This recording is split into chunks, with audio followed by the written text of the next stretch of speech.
Peyğəmbərlər 19-cu fəsil Yaqubun Kənana qayıtması. Bu fəsil Yaradılış kitabının 34-cü, 35-ci və 37-ci fəsillərinə əsaslanır. Yaqub Yordanı keçərək sağ-salamat Kənan torpağında olan Şekem şəhərinə gəldi və şəhərin qarşısında məskən saldı. Yaradılış 33-18.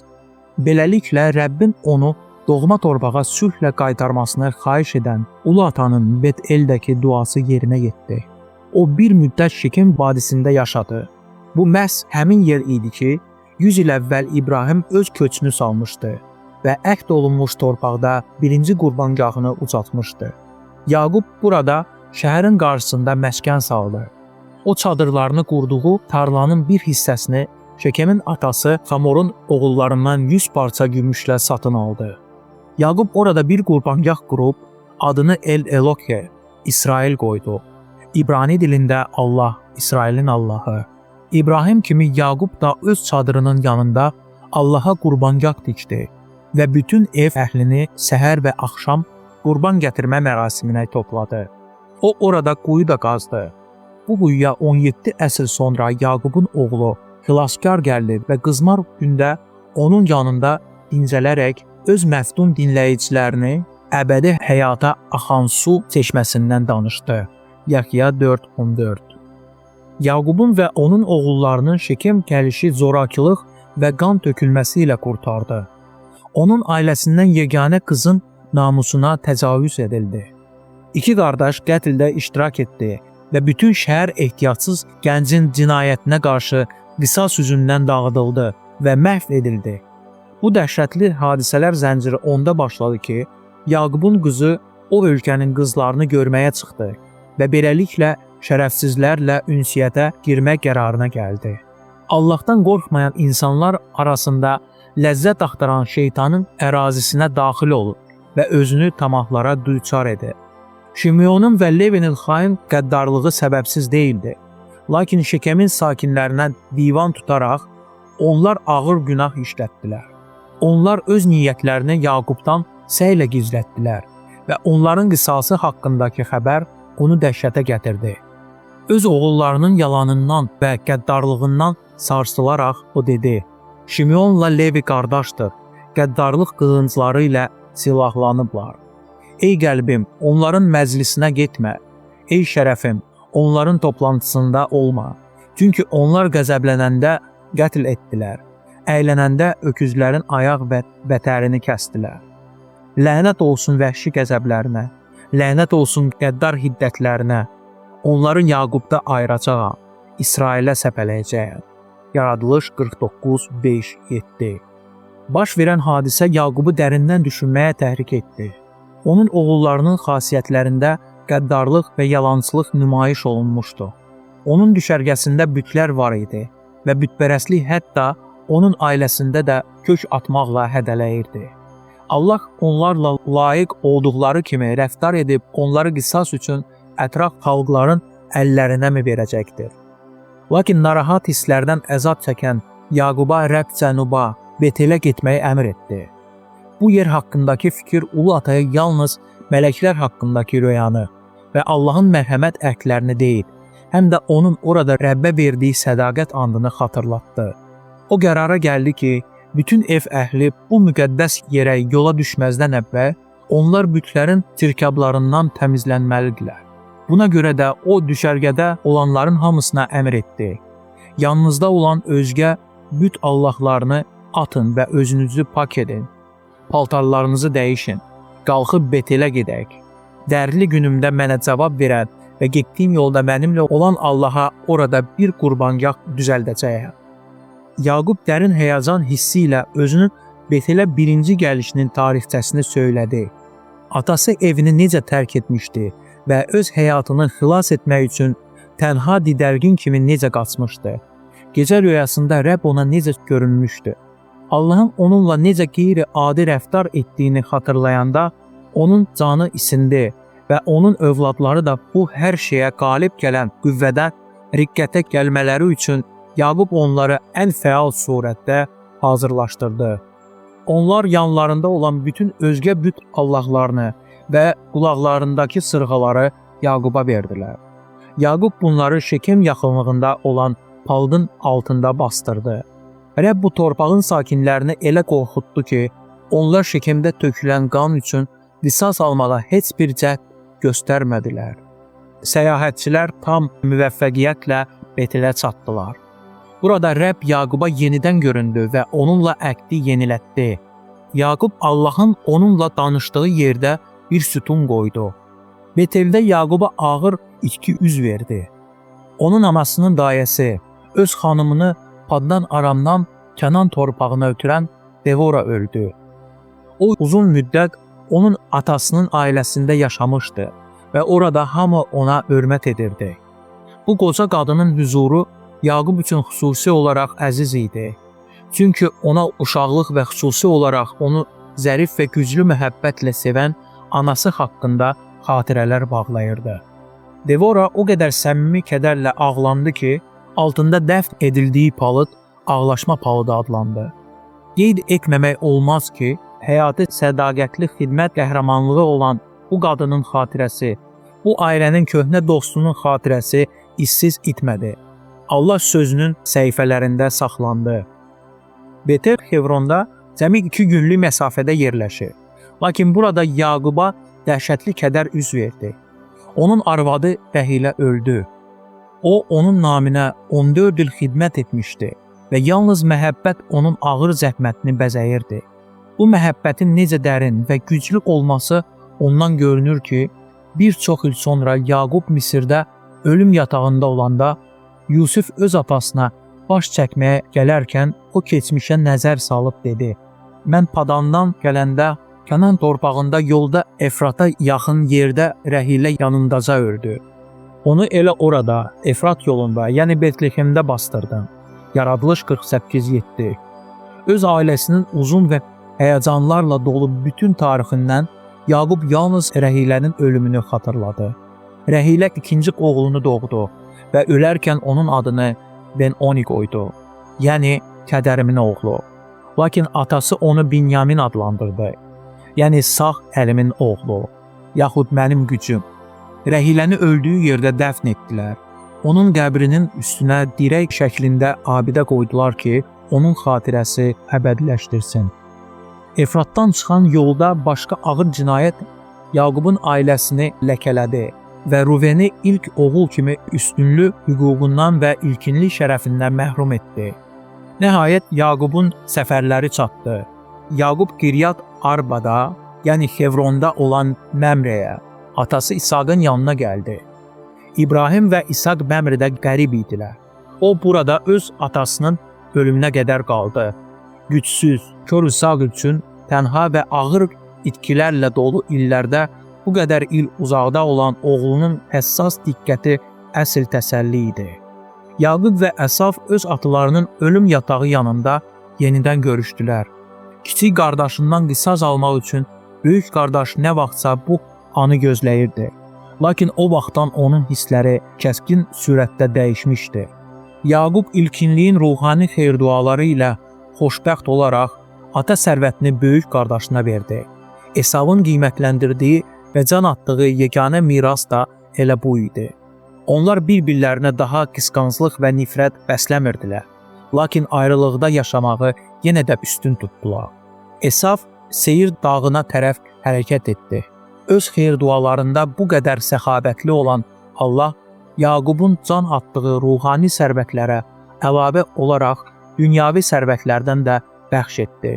Hər iki qardaşın var dövləti o qədər böyük idi ki, bir yerdə yaşaya bilmədilər. Sürüləri çox olduğu üçün qaldıqları torpağa sığmırdılar. Bu ayrılıq Yaqub haqqında ilahi niyyətə əsasən baş verdi.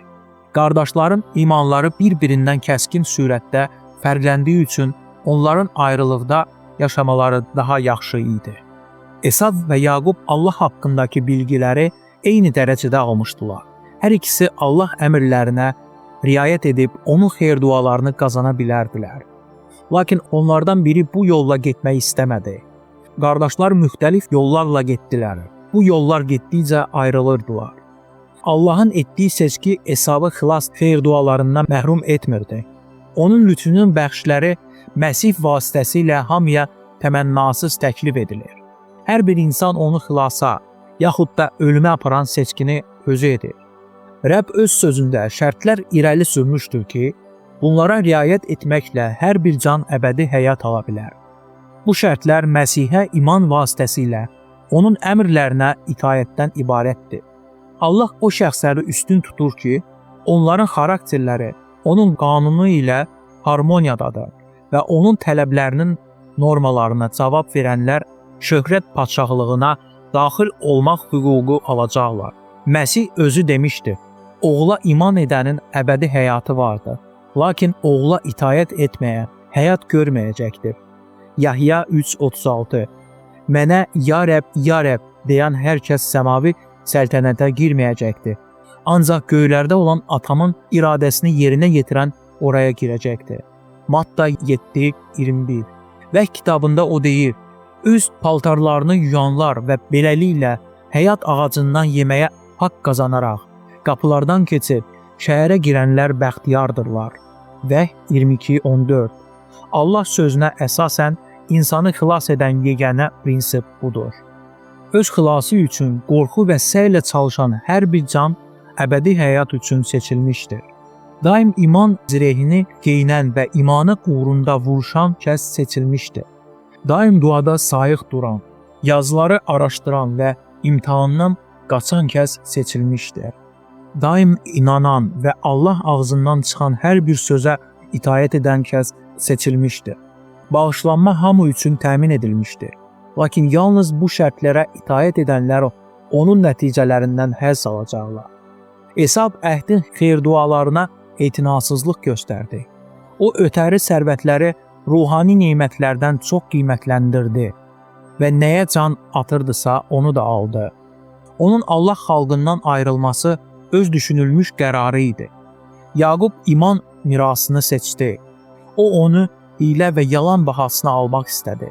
Lakin Allah elə etdi ki, onun etdiyi günah onun düzəlməsində müəyyən rol oynadı.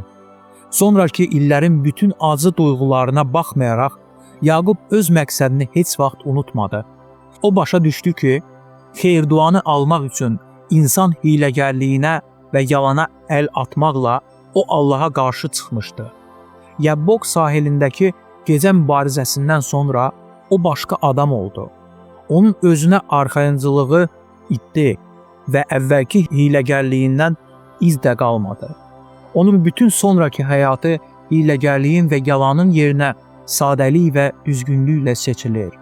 O qüdrət sahibinin əlinə söykənməyi öyrəndi və sınaqlar, bədbəxtliklər içərisində itaətlə Allah iradəsinə tabe oldu.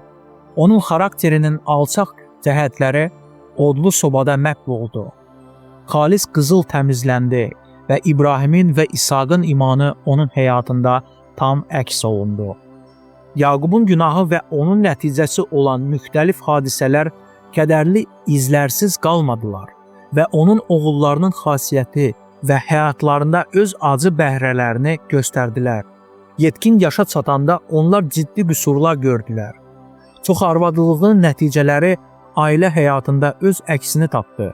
Bu dəhşətli şər əsl məhəbbət keçməsini qurutdu və ən müqəddəs telləri zəiflətdi. Bir neçə ananın qısqanclığı ailə həyatını zəhərlədi. Uşaqlar nadinc və özbaşına böyüdülər. Ailə başçısının həyatı həyəcan və kədərə büründü. Lakin onların arasında biri, Rəhilənin böyük oğlu Yusif, xaraktercə kəskin sürətdə fərqlənirdi. Onun nadir gözəlliyi sanki əqlinin və qəlbinin daxili gözəlliyini əks etdirirdi. Ürəyi təmiz, enerjili, şən, gənc, həm də mənəviyyat cəhətdə ciddi və möhkəm idi. O atasının tövsiyələrini dinləyirdi və Allah iradəsinə həvəslə itaət edirdi. Sonralar onu Misirdə fərqləndirən mənəvi keyfiyyətləri, yumşaqlıq, sadiqlik, düzgünlük artıq onun gündəlik həyatında üzə çıxırdılar. Onun anası öləndə o bütün mehrini atasına salmışdı və Yaqub bütün qəlbi ilə bu gec doğulmuş uşağa bağlanmışdı. O Yusifi bütün oğullarından çox sevirdi. Lakin hətta bu məhəbbət naqişəyə və kədərə səbəb oldu. Yaqub etinasızlıq edib Yusifə olan sevgisini söyləmişdi və bu onun digər oğullarının qısqanclığını oyatmışdı. Yusif öz qardaşlarının kinini görəndə bu onu çox narahat etdi. O yumşaqcasına qardaşlarına xəbərdarlıq etməyə cəsarət edəndə bununla onların nifrət və qəzəbini daha da gücləndirdi. O qardaşlarının Allaha qarşı günah etməsinə sakitcə baxa bilmirdi və atasının nüfuzunu onları ağıllandıracağına ümid edərək hər şeyi atasına danışdı. Yaqub kobudluq və sərt münasibətlə oğullarının qəzəbini oyatmamağa çox diqqət göstərirdi. O dərin həyəcan və qayğı ilə onlara yalvarırdı ki, onun ağ saçlarına hörmət etsinlər və onun adına ləkə gətirməsinlər. Ən əsası isə Allahın hökmlərinə etinasızlıq göstərməklə ona qarşı şərəfsizlik etməsinlər. Qanunsuz hərəkətlərinin aşkar olmasından utanaraq gənclər sanki peşman olmuşdular. Lakin həqiqətdə isə onlar öz əsl hisslərini gizlədirdilər. Tövbə etdikdən sonra daha da qəddarlaşmışdılar. Yaqub etinasızlıq edərək Yusifə bahalı paltar bəxş etmişdi. Bu paltarı adətən çox hörmətli adamlar geyirdilər. Yaqubun bu hərəkəti onun Yusifə qarşı xüsusi mövqeyini oğullarına göstərən daha bir sübut oldu və onlar şübhələndilər ki, Yaqub öz böyük oğullarını qoyub ilkinlik xeyir duasını Rəhilənin oğluna verəcəkdir. Bir dəfə bu oğlan öz gördüyü yuxunu danışanda onların kini daha da artdı. O onlara dedi, gördüyüm bu yuxuya qulaq asın. Biz zəminin ortasında dərz bağlayırdıq. Mənim dərzim qalxıb dik durdu. Sizin dərzləriniz isə mənim dərzimi əhatəyə alıb ona səcdə etdilər. Yaradılış 37:6-7. Doğrudanmı sən bizə padşah olacaqsan, hökmranlıq edəcəksən deyə onun qardaşları qəzəb və paxıllıqla nida etdilər. Tezliklə o əvvəlkinə bənzəyən başqa bir yuxu gördü və bunu da onlara danışdı. Yenə bir yuxu gördüm. Gördüm ki, günəş, ay və 11 ulduz mənə səcdə edirlər. Bu yuxu da əvvəlki kimi tələsik yozuldu. Burada olan atası da iradla dedi, bu gördüyün yuxu nə deməkdir? Doğrudanmı mən, anan və qardaşların əyilib sənə təzim etmək üçün gələcək? Sözlərinin ciddi səslənməsinə baxmayaraq, Yaqub inandı ki, Allah Yusifə gələcəyi açır. Bu gənc oğlan qardaşlarının qarşısında öz yuxusunu danışanda onun ilham verici müqəddəs ruhdan ziyalanan gözəl üzün nur saçırdı və onlar ona heyrətsiz baxa bilmirdilər. Lakin onlar öz yollarından əl çəkmək istəmirdilər və onların günahına irad olan paçılığa nifrət edirdilər. Qabilə rəhbərlik edən ruh onların qəlbində məskən salmışdı. Sürülər üçün otlaqlar axtararaq qardaşlar bir yerdən başqa yerə köçməli olurdular və çox vaxt aylarla evdə olmurdular. Buna görə də onlar atalarının Şekemdən aldığı torpağa tərəf hərəkət etdilər. Vaxt keçdi, lakin onlardan heç bir xəbər yox idi və onların Şekem sakinlərinə əvvəlki nifrətlərini bilən ataları həyəcanlanmağa başladı. Buna görə də o Yusifi onların yanına göndərdi ki, o onları axtarsın və hər şeyin yaxşı olduğuna əmin olsun. Əgər Yaqub qardaşların Yusifə olan həqiqi münasibətini bilsəydi, onu heç vaxt onların yanına tək göndərməzdi. Lakin onlar öz kinlərini səylə gizlədirdilər. Yusif şən qəlblə atası ilə vidalaşdı. Nə qoca, nə də gənc heç ağıllarına da gətirmirdilər ki, onlar bir daha görüşməzdən əvvəl nələr baş verəcəkdir. Yusif uzun və tənha səyahətdən sonra Şekemə çatanda o orada nə öz qardaşlarını, nə də heyvanlarını tapdı. Onları soraqlayaraq Dotana yola düşdü. O artıq 50 mildən çox yol getmişdi və hələ 15 mil yolda getməli idi. Lakin o yorğunluğu unudaraq tələsirdi. Atasının həyəcanını xatırlayaraq ona qarşı yad münasibət göstərmələrinə baxmadan əvvəlki kimi sevdiyi qardaşlarını tezliklə görmək istəyirdi. Qardaşlar onun yaxınlaşdığını gördülər və nə onların xatirinə uzun yol gəlməsi haqqında fikir, nə də onun yorğunluğu və aclığı, qonaqpərvərlik borcu və qardaş məhəbbəti onların qızğın nifrətini yumşaltmadı. Yusifin ona qarşı xüsusi ata məhəbbətinə dəlalət edən paltarını görən kimi onlar qəzəbləndilər. Budur, yuxu görənimiz gəlir. Kinayə ilə qışqırdılar. Bu qədər vaxt qəlblərində gəzdirdikləri qısqanclıq və qisas hissi onları bürüdü. Onlar dedilər, indi gəlin, onu öldürüb bir quyuya ataq. Sonra da deyək ki, vəhşi bir heyvan onu parçaladı. Onda görərik, yuxuları necə çin çıxır. Əgər Ruven olmasaydı, onlar öz niyyətlərini yerinə yetirərdilər. O qardaşının qətlində iştirak etmək istəmədi və qardaşlarına Yusifi diri-diri xəndəyə atmağı təklif etdi ki, xəlvətdə onu xilas edib atasına qaytarsın. Ruven hamını onun təklif etdiyi kimi hərəkət etməyi dilə tutaraq onları tərk etdi. O ehtiyat edirdi ki, özünü ələ ala bilməz və qardaşları onun əsl niyyətini başa düşərlər. Yusif təhlükədən xəbərdar olmayaraq qardaşlarına yaxınlaşdı və sevindi ki, üzücü axtarışlarının məqsədinə çatmışdı. Lakin gözlədiyi salamların əvəzində o dəhşət içərisində qardaşlarının qəzəbdən və qisas hissindən alışan gözlərini gördü. Onu tutdular və paltarlarını dartıb çıxartdılar. Kimli kinayələr və hədələr ölüm təhlükəsindən xəbər verirdi. Onun yalvarışlarına heç kim fikir vermirdi. O ağlını itirmiş insanların əlinə keçmişdi. Onlar onu kobudcasına sürüyərək dərin bir xəndəyin yanına gətirdilər və onu ora atdılar. Əmin oldular ki, oradan çıxa bilməz. Qardaşlar onu orada acından ölmək üçün buraxıb, çörək yemək üçün oturdular. Lakin onlardan bəziləri özlərində deyildilər. Onlar hesab etdikləri kimi qisasdan həzz almırdılar. Tezliklə uzaqda ticarət karvanı göründü. Bunlar Yordanın o biri sahilində yaşayan və ədviyyatla və sair mallarla Misirə gedən İsmaillilər idilər. Yahuda qardaşlarına Yusifi bu tacirlərə satmağı təklif etdi. O dedi ki, beləcə Yusifi öz yollarından həmişəlik götürərlər.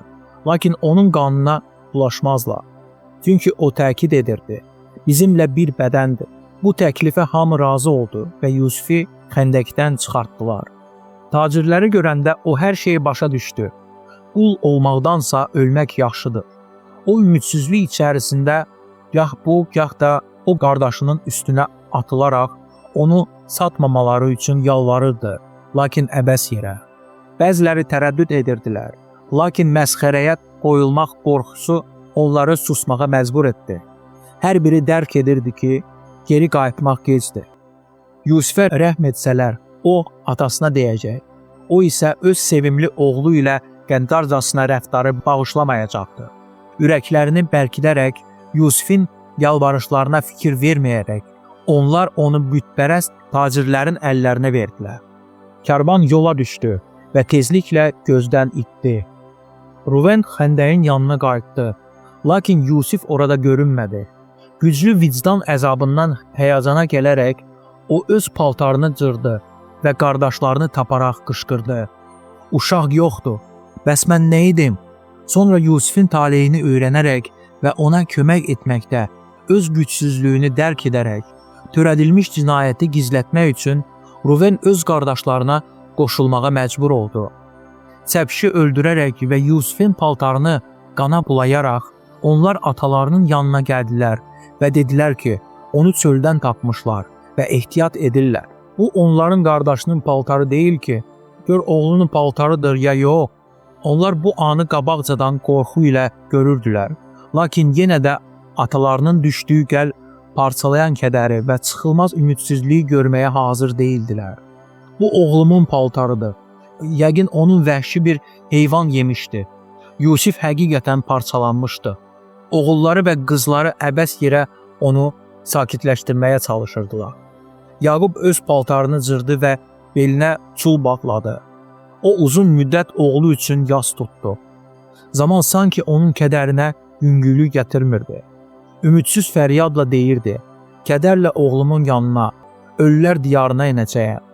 Gənclər öz etdiklərindən dəhşətə gəlirdilər və yenə də atalarının danlamağından qorxaraq, hətta özlərinə ölçüyə gəlməz dərəcədə böyük görünən günahlarını gizlətməkdə davam edirdilər.